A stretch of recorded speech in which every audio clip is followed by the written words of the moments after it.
кои са по-важните моменти в бюджета за 2017 година. Едно от нещата, които искам да направя като уточнение веднага, това е стартовата рамка на бюджета.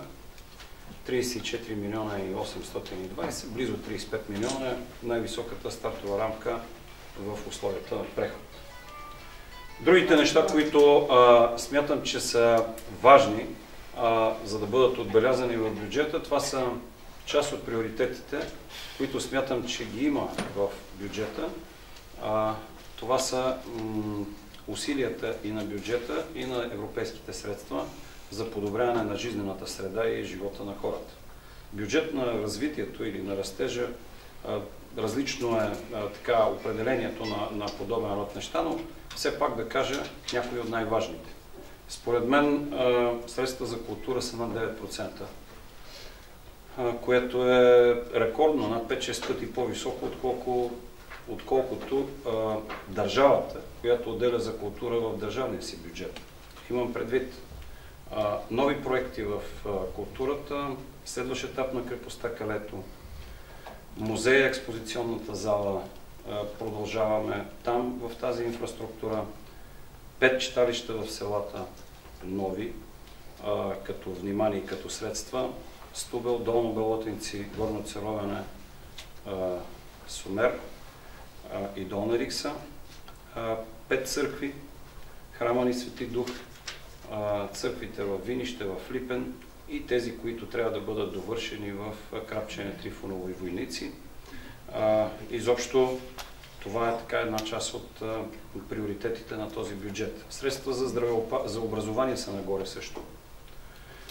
Рамката на бюджета е с 2 милиона повече държавни дейности заради стандартите в здравеопазването и в социалните услуги. Така че това смятам също е сериозен приоритет. Без да го назоваваме, средствата, които общината ще работи и ще кандидатства за саниране на сградите, са по 2,5, по 3 на досегашния обем. Имахме 10 сгради, подали сме 23, имаме още 15 нови сдружения до 48, т.е. има голяма вероятност индикативния план да надхвърли всичко, което е направено до момента. Разбира се, другия приоритет са проектите ни по региони в растеж.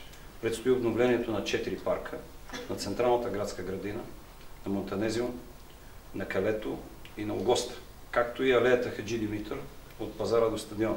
Един път. Втори път, образователната инфраструктура са най-големите ни училища и детски градини. Сградата на ПМГ и ГПЧ, ПМПГ и ПГПЧ на трето и на четвърто училище, както и двете детски градини от най-големите, четвърта Калинка и седма детска градина. Това са все дейности, които предстои да се случат в тази година или в следващата. Швейцарската програма по човешки ресурси също имаме 4 проекта. По оперативна програма Добро управление по същия начин. Наука и образование за интелигентен растеж, почти половин милион, всички училища и детски градини кандидатстват там. Една много разнообразна рамка и една много разнообразна програма. Разбира се, важна е приходната част. Убеден съм и се надявам, че в условията, в които държавата ще бъде пред няколко тежки политически избора, най-малко 3 правителства до средата на годината, може и да бъдат повече, местната власт няма време за чакане. И поради тази причина бяха разгледани многобройни и различни предложения, някои от които вече ви споменах.